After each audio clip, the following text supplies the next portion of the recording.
Good morning, everybody. Welcome to Inquisition Update. My name's Tom Fress, and I'll be your host for the next hour. Now, our continuing discussion and reading of the book Codeword Barbelon, Antichrist is a Woman Alive and Well Again by P.D. Stewart.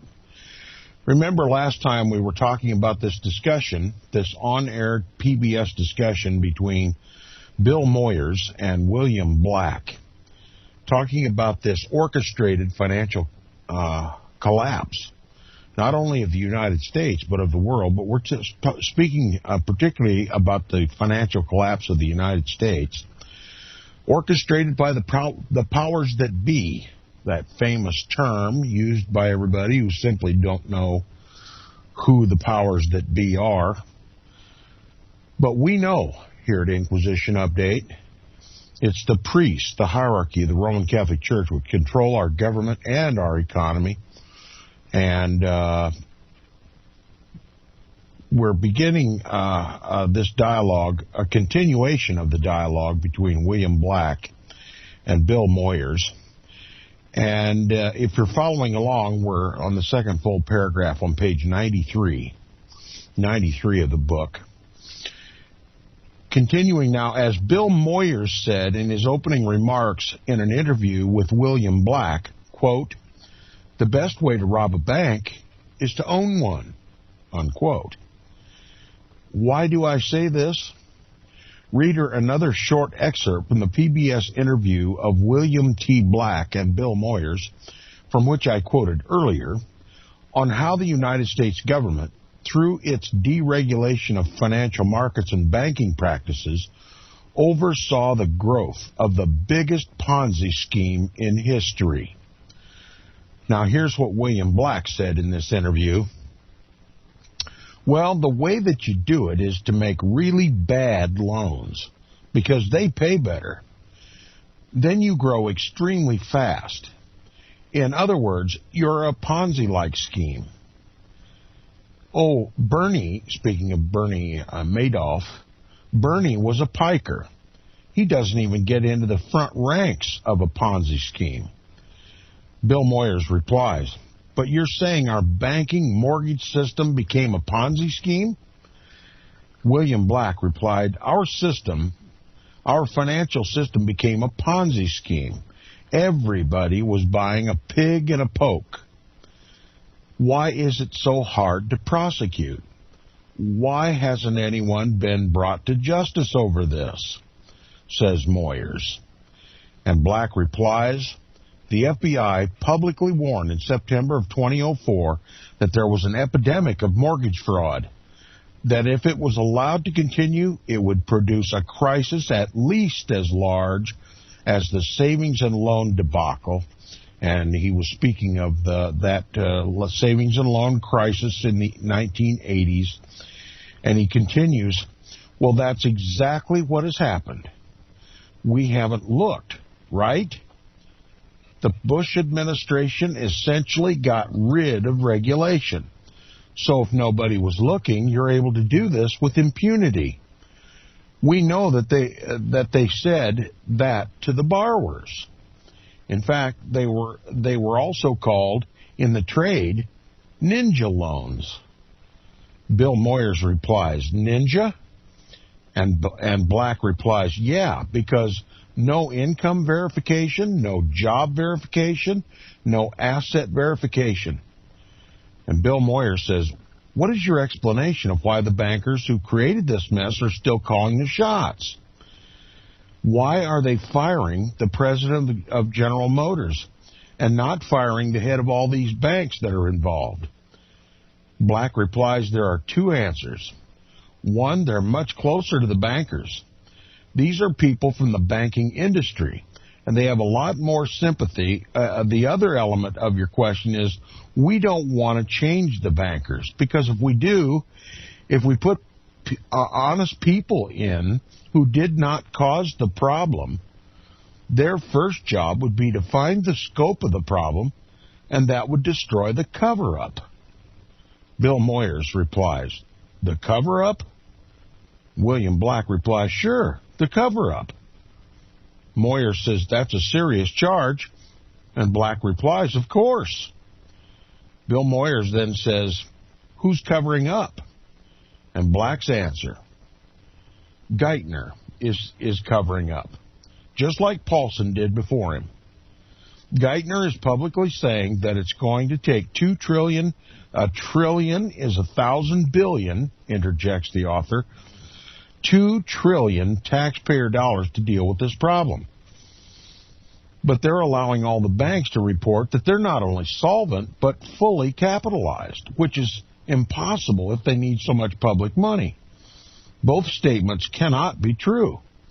It can't be that they need $2 trillion because they have massive losses and that they're fine. These are all people, Obama's chosen men, who have failed.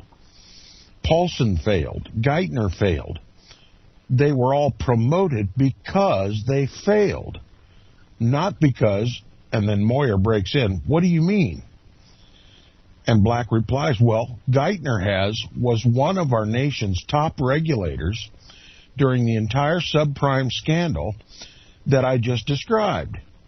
He took absolutely no effective action. He gave no warning. He did nothing in response to the FBI warning that there was an epidemic of fraud. Why, says the author? Because he was part of the problem. And Black continues, all this pig in a poke stuff happened under him. So in his phrase about legacy assets, well, he's a failed legacy regulator. Bill Moyers replies, but he denies that he was a regulator. Let me show you some of the testimony before Congress. Take a look at this. Geithner says, before Congress, I've never been a regulator, for better or worse. I think you're right to say that we have to be very skeptical that regulation can solve all these problems. We have parts of our system that are overwhelmed by regulation. Overwhelmed by regulation? It wasn't the absence of regulation that was the problem. It was despite the presence of regulation, you've got huge risks that build up. And with that, William Black replies, well, he may be right that he never regulated, but his job was to regulate. That was his mission statement. Bill Moyers asked the question, as? And Black replies, as president of the Federal Reserve Bank of New York, which is responsible for regulating most of the largest bank holding companies in America. Bill Moyers, how is this happening? William Black says, until you get the facts, it's harder to blow all this up.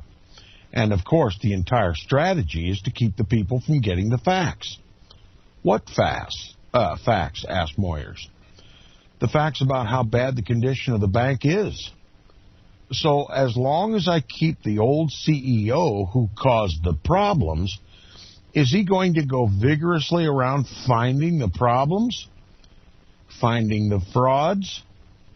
Moyers replies, well, where's Congress? Where's the press? And Black says, well, where's the investigation? And Bill Moyers says, yeah. Are you saying that Timothy Geithner, the Secretary of the Treasury, and others in the administration with the banks are engaged in a cover-up to keep us from knowing what went wrong? Black replies, absolutely. Bill Moyers says, you are, and then he's interrupted by Black and says, absolutely, once again. And Moyers says, so how did he get away with it? And Black says, I don't know whether we've lost our capability of outrage or whether the cover-up has been so successful that people just don't have the facts to react to it. And Moyers says, who's going to get the facts?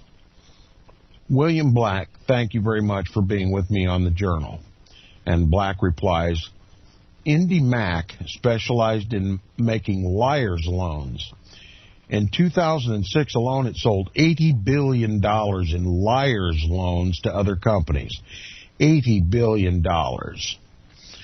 That's the end of the interview, and P.D. Stewart continues now. He says, there you have it, reader. There are the facts. Liar's loans, fraud, deliberate and intentional failure to regulate, cover up, scandal, and the men whose job it was to regulate the banks are still in charge, reappointed by Mr. Barack Obama. Mr. Barack Change Obama, and he knows these facts too. As Mr. Black told Moyers, quote, the entire strategy of both Bush and Obama is to keep the people from getting the facts, unquote. Proof in support of this assertion may be seen in the fact that the first $878 billion Bush stimulus bill, consisting of 1,100 pages, was only presented to the members of the U.S. Congress the night before. They had to read it between midnight and the next morning, which none of them could possibly have done by the time the bill was to be debated on the House floor and come the following morning. Does that not suggest a deliberate cover-up? You'll recall that Mr. Moyers asked Mr. Black, quote, why is this happening, unquote. No doubt the reader has asked the same question too. More importantly, what has any of this to do with the Antichrist? Before we can answer these questions, we must take time out for a prophetic reality check. Blessed is he that readeth, says the prophet, and they that hear or seek the interpretation to the words of this prophecy, and keep those things which are written therein, for the time is at hand. From the book of Revelation, chapter 1 and verse 3. And that's the end of chapter 13. We'll begin now chapter 14 of the book, Codeword Barbelon. It is entitled, The Time is at Hand. It begins with the same passage that we read before. Blessed is he that readeth, and they that hear the words of this prophecy, and keep those things which are written therein, for the time is at hand. Revelation 1:3. The very first chapter in the book of Revelation, the third verse states, quote, Blessed is he that readeth, and they that hear the words of this prophecy, and keep those things which are written therein, for the time is at hand. Blessed is he that readeth, says the prophet, yet there are those who will not read it. This blessing is not for them. And they that hear it. Still, there are many who refuse to hear anything concerning these prophecies. Again, we say the blessing is not for that class. And keep those things which are written therein. But how many are refusing to take note and believe the warnings given in the book of Revelation?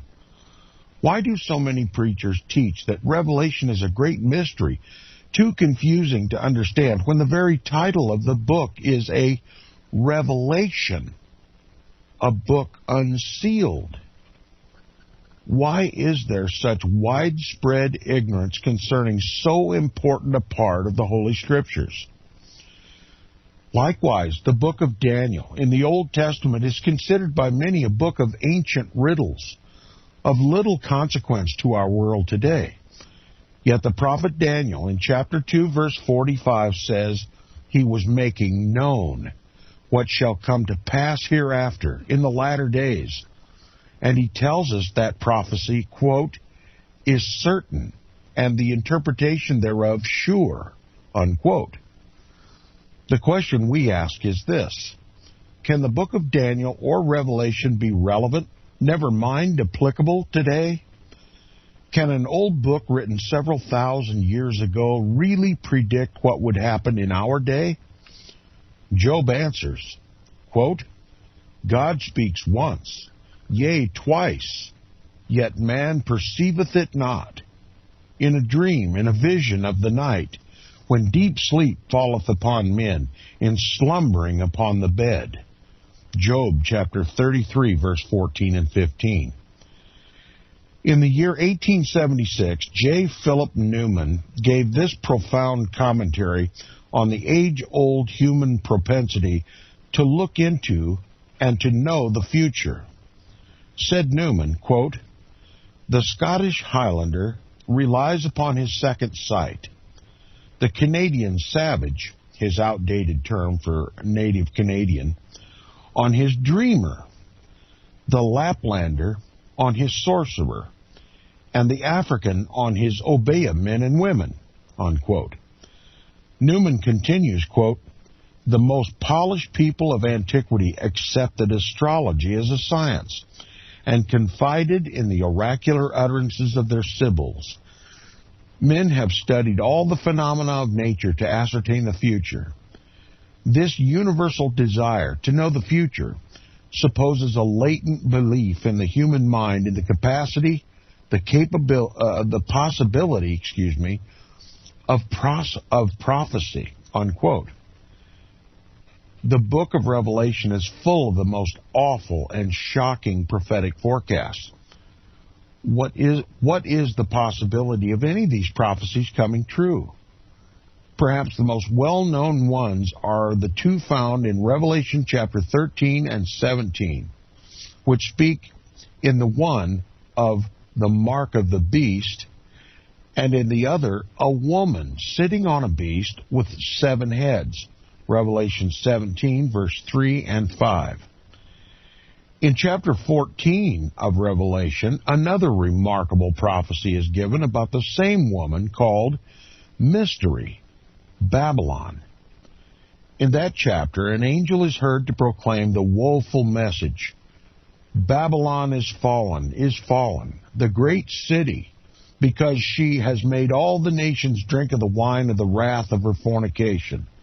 Revelation 14:8. What do these prophecies mean? What is the beast the woman sits on? Why is she, quote-unquote, fallen? And what is the wine of her fornication? The term Babylon is, of course, derived from Babel, which means confusion, and is employed, says one author, to designate the various forms of false or apostate religion. Even more curious is the description of this woman, Mystery Babylon.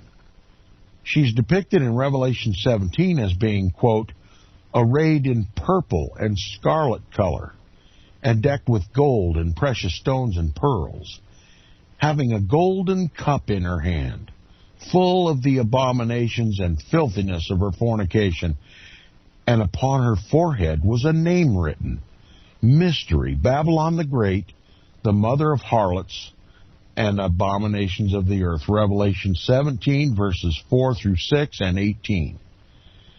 In the same chapter, she's also described as, quote, "that great city which reigneth over the kings of the earth," unquote.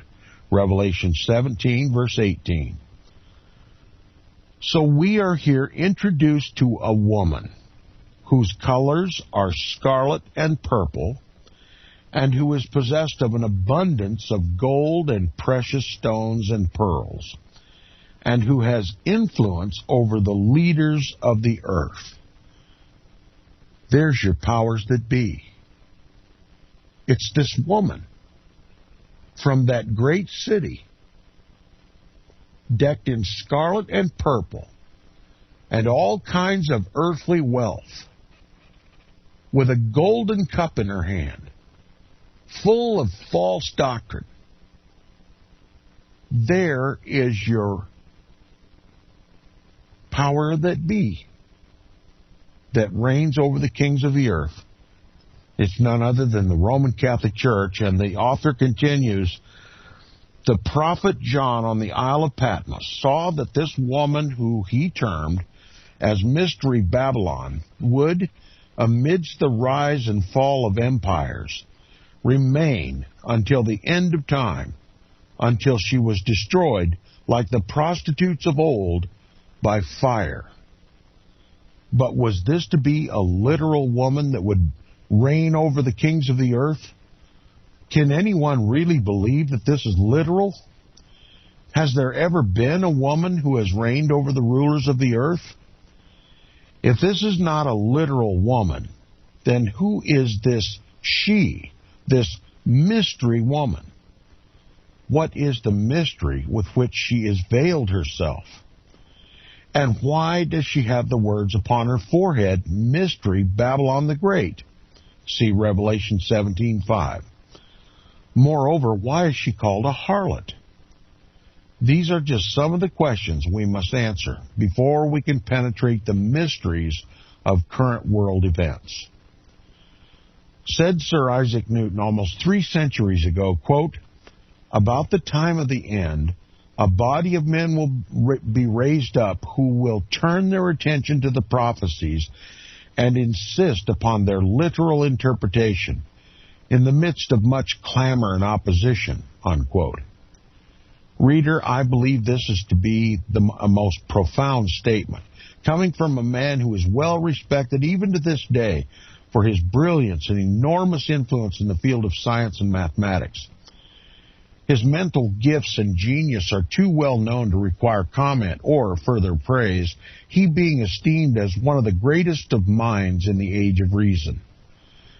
Concerning the beast power of Revelation 13, whose number is said to be 666, and upon which the quote-unquote mystery woman of Revelation 17 is said to ride, Sir Isaac agrees with Irenaeus in his application, saying his mark is, and then he gives the Greek letters, and his name, Latianos, and the number, which means Latin, or Latin man, Latianos means Latin man, and the number of his name is 666, unquote.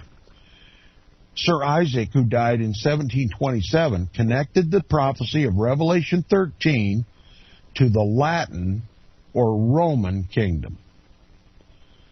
The book of Daniel says, at the time of the end, quote, "The wise shall understand, but none of the wicked shall understand," unquote. Daniel chapter 12, verse 9 and 10. By the time you come to the end of this book, you will be one of those who have read, heard, and I pray understood, else your case is hopeless. We must now inquire into this apocalyptic panorama, and I pray the reader will allow me to do so, giving a complete view in every direction.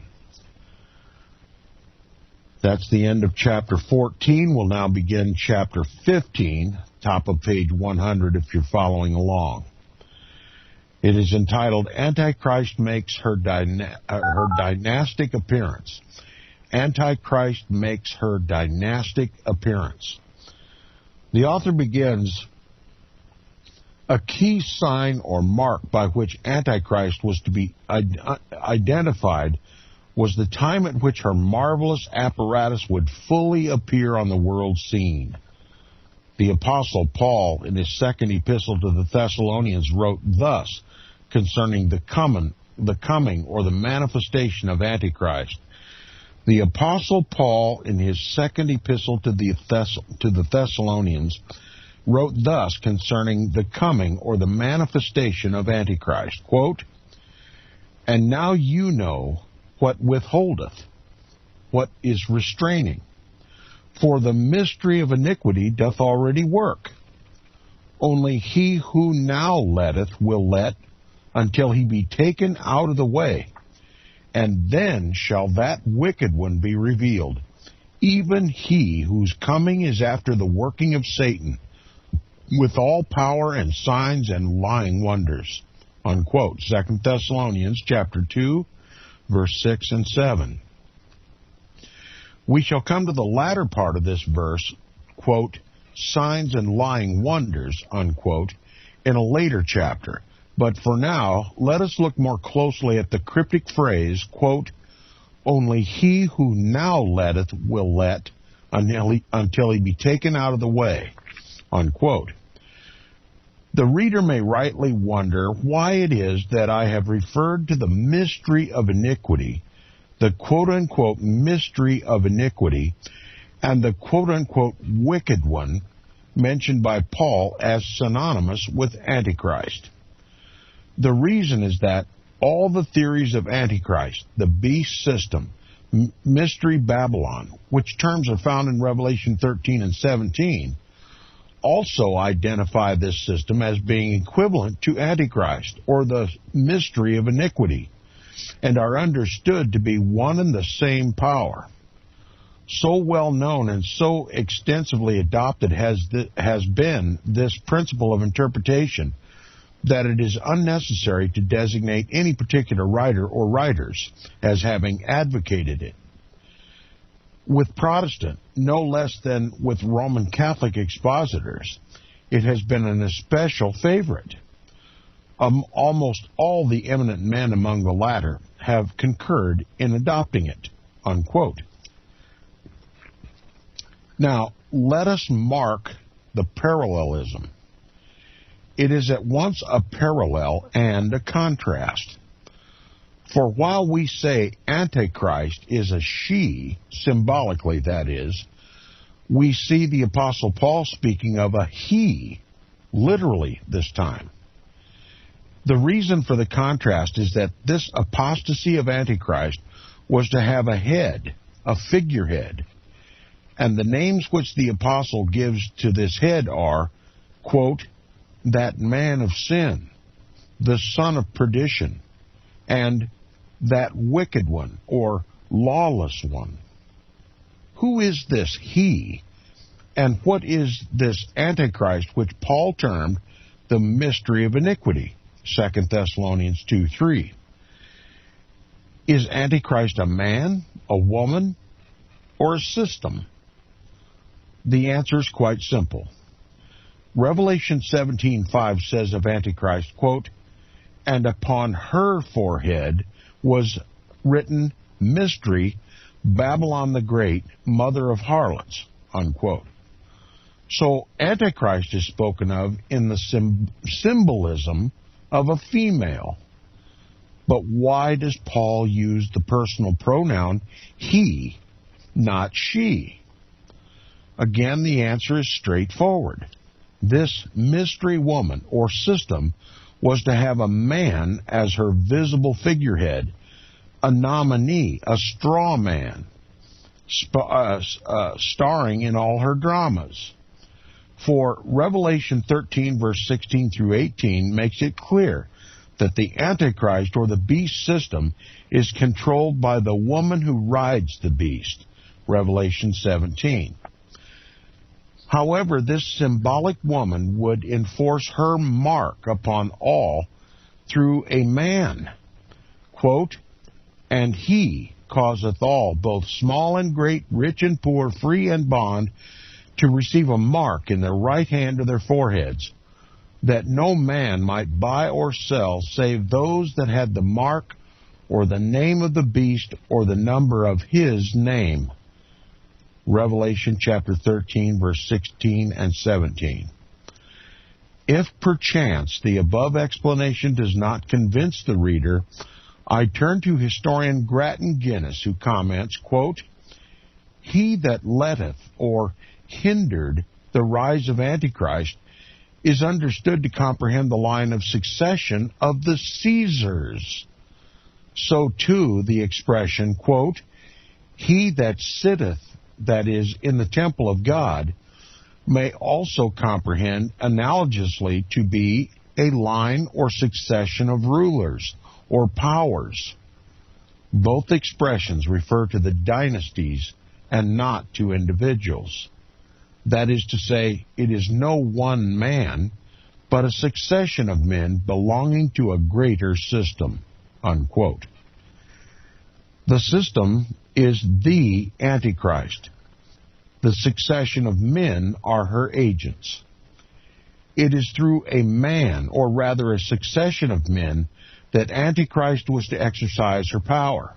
Revelation 13, verse 16 through 18. Antichrist, being a system, cannot act without human agency. Therefore, at all phases of her existence, she has had as her right arm a man, acting as her visible figurehead or chief executive officer, to whom was given great power and authority. Quote, "And I saw a beast rise up out of the sea, and the dragon gave him his power and his seat and great authority." Revelation 13:2. The identity of the dragon is given near the end of this book. A beast in Bible prophecy represents a kingdom or a nation.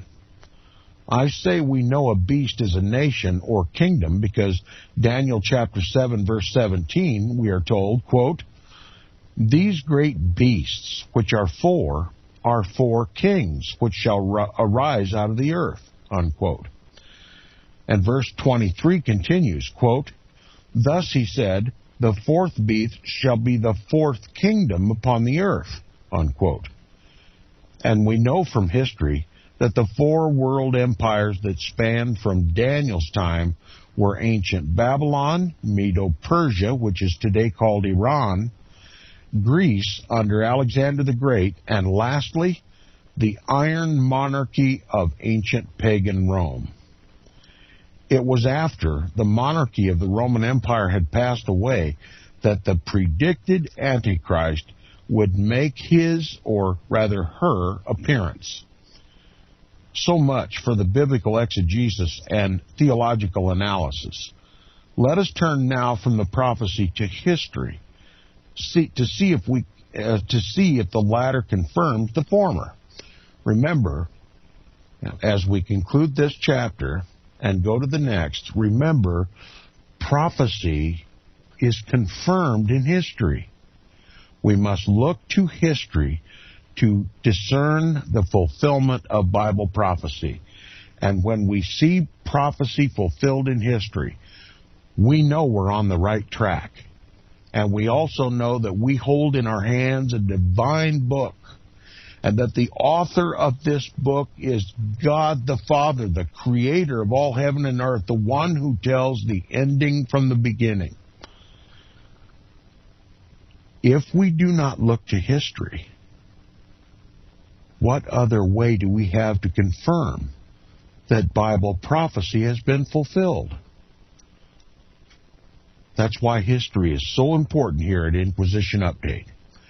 And that's why history has been relegated to the status of a farce in our schools and in our churches to blind us. It's been done on purpose. And now, after examining history in the light of prophecy and prophecy in the light of history, we now have the keys to unlock the truth. And it's a very, very bitter pill to swallow. The 16th chapter of this book is entitled Caesar's Demise, Antichrist Arise. Begins with a quote from the great historian H. Grattan Guinness in his book Romanism and the Reformation. It was published in 1887. Here's what he said. While the Caesars held imperial power, it was impossible for the predicted Antichrist to arise. On the fall of the Caesars, he, or it, would arise. Unquote. The ruins of the Roman theater was the stage upon which Antichrist first made her stand. The Apostle Paul, himself a Roman citizen, wrote to the Thessalonians, quote, "For the mystery of iniquity doth already work, and only he who now letteth or holdeth shall let or hold until he be taken out of the way, and then shall that wicked be revealed." Unquote. 2 Thessalonians 2, verses 7 and 8. Now let me interject. Don't you think by the language that Paul used, he knew precisely who the Antichrist was going to be, and that he would very, very soon come upon the world stage? He was warning his disciples, his followers in Thessalonica, Thessalonica to the rise of Antichrist. He was warning them ahead of time. He said, he who now restrains the rise of Antichrist will continue to restrain the rise of Antichrist until he is taken out of the way. So he was telling his friends in Thessalonica, watch carefully, watch unto prayer, because when this restraining power, and we make no quiz about it at all, he was speaking of Caesar, the ruler of the pagan Roman Empire. When this restrainer, when Caesar, who was restraining the rise of Antichrist, when he is taken out of the way, then Antichrist will immediately come to power. And that's what we see fulfilled in history. On the ruins of the ancient pagan Roman Empire, and upon the absence from the throne of the pagan Roman Caesar, rose the Holy Roman Empire, and this man who calls himself holy. This sinful man, the man of sin, the son of perdition, the biblical and historical Antichrist, rose to power. He's called the Papacy today, the Pope. And this is the fulfillment of the prophecies of Daniel and Revelation. The Papacy fulfills the role of Antichrist in the world today. Let me read it again. For the mystery of iniquity doth already work. He's talking about Caesar, right? And only he, speaking of Caesar, who now letteth or restrains the rise of Antichrist, shall hold or restrain or let until he be taken out of the way. And then shall the wicked be revealed. The Antichrist will be revealed. The Apostle Paul here tells us that the man of sin, or the wicked one, as the head of the Antichrist system, would not make his grand entrance into the world stage until after the time when he that thou letteth or restrains was taken out of the way. Who was the he that was restraining or holding back the full appearance of Antichrist? It was clearly Caesar. And it says, what is the meaning of this rather cryptic passage of Paul in 2 Thessalonians chapter 2, verses 7 and 8? Quote, for the mystery of iniquity doth already work. Only he that now letteth or let will let until he be taken out of the way, and then shall that wicked be revealed. We are told here that something, some power, some force was holding back Antichrist from gaining the ascendancy. This prophecy, Continuing now, he says, this prophecy, for some inexplicable reason, has been like a riddle for many. But to quote the learned Dr. Wiley, quote, we shall not go far afield in this discussion, nor is it in the least necessary to do so. The materials for a right decision on the question before us lie close at hand, unquote. Let us decipher the Apostle Paul's warning to the Thessalonians concerning the coming or the overt manifestation of Antichrist. Quote, and now you know what withholdeth or is restraining. For the mystery of iniquity does already work.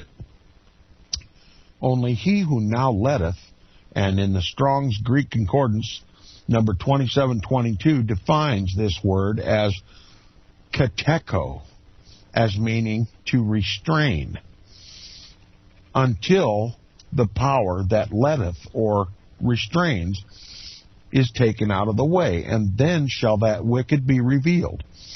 Even he whose coming is after the working of Satan, with all power and signs and lying wonders. 2 Thessalonians 2:7. Excuse me once again.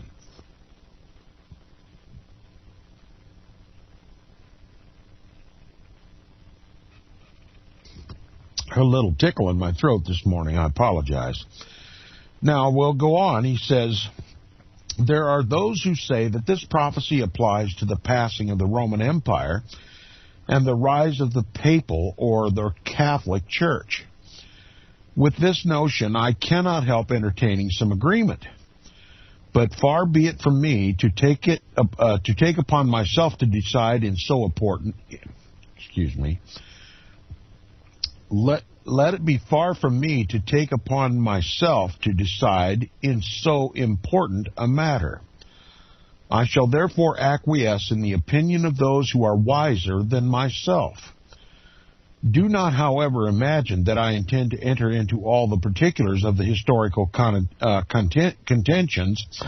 I shall only touch upon the more remarkable and interesting circumstances and events which will, I hope, be sufficient to give the reader the evidence upon which to form his or her own conclusions.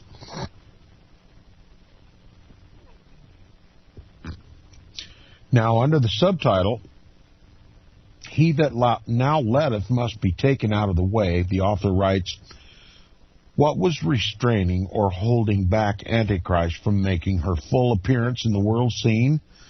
For it was only after the restraining power was taken out of the way that Antichrist would finally manifest herself. As I said elsewhere in this book, I will not venture to give my own views on this matter, but will defer to the opinion of those wiser than myself, and who live closer to the event than I. Let us therefore look more closely at the expression when, quote, he that letteth is taken out of the way, unquote. My view is this, and it is not by any means an original one either, for others before me have said the same, because the Caesars still ruled when Paul wrote this letter. He had good reason to speak of the Roman Caesars in such coded language. Thus he said, he who letteth, or that which hinders. Undoubtedly, Paul knew Paul knew what system he was referring to, as did the Thessalonians to whom his letter was written. For Paul wrote to them in the same letter, saying, quote, remember ye not that when I was yet with you, I told you these things, unquote. Thus, the Apostle Paul had told them what the power was that was preventing the full development of the predicted Antichrist. But when that restraining power passed from the scene of action, he warned them that, quote, the wicked one, a dynastic power, unquote, would succeed. It is proper, therefore, to inquire whether such historic developments did take place as the prophecy claimed it would. I will employ a portion of the apocalyptic calendar, or the sacred calendar, as the learned Joseph Mead terms it, to unravel the mystery of this cryptic expression as used by the Apostle Paul when, quote, he that letteth is taken out of the way, unquote. Remarking upon the interpretation of the passage under consideration, that is 2 Thessalonians 2, the respected theologian and scholar Edward B. Elliott says, quote, we have the consistent testimony of the early fathers, from Irenaeus, the disciples of St. John, down to Chrysostom and Jerome, to the effect that it was understood to be the imperial ruling power and residing at Rome, unquote. So the imperial power of Rome, the empire of the Caesars, was holding back or restraining, or as the Bible calls it, letting the development of Antichrist. Grattan Guinness says in concurrence, quote, while the Caesars held imperial power, it was impossible for the predicted Antichrist to arise. On the fall of the Caesars, he would arise, unquote. John Chrysostom, who wrote from 347 to 407 A.D., doctor of the church and bishop of Constantinople, referring to above by Edward B. Elliot in his commentary on the Apocalypse, says to us in his homily on 2 Thessalonians 2, quote, "Only there is one that restraineth now. That is when the Roman Empire is taken out of the way, then he, Antichrist, shall come," unquote. The equally respected and renowned Tertullian, a church father and prolific author during the early years of Christianity, wrote, quote, "He who now hinders must hinder until he be taken out of the way. What obstacle is there but the Roman state, the falling away of which by being scattered into 10 kingdoms shall introduce Antichrist," unquote. Even St. Augustine of Hippo, who wrote from 345 to 430 A.D., that most revered doctor of the Romanism in his work City of God, was compelled to admit, quote, "For what does he," speaking of Paul, "mean by, quote, for the mystery of iniquity doth already work? Only he who now who holdeth, let him hold until he be taken out of the way, and then shall the wicked be revealed," unquote. I frankly confess I do not know what he means. However, it is not absurd to believe that these words of the apostle,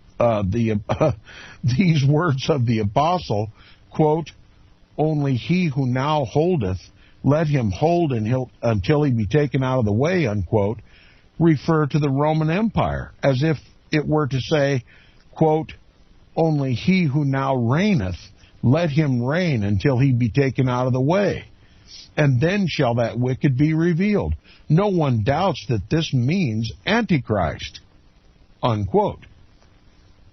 So here you have the very words of the most renowned doctor of the Roman Catholic Church, St. Augustine of Hippo, living in the 4th century, who clearly says, this is speaking of Caesar. And when the dynasty of Caesar is removed, taken out of the way, we shall have the rise of Antichrist. Even he understood who Paul was speaking of. And I have to ask my listeners, why is there so much confusion in the church today about this historical event, about which few would argue that it was Caesar that withheld the rise of Antichrist, and that when he was taken out of the way, the papacy rose in its place? Why is this not taught in every church in this country?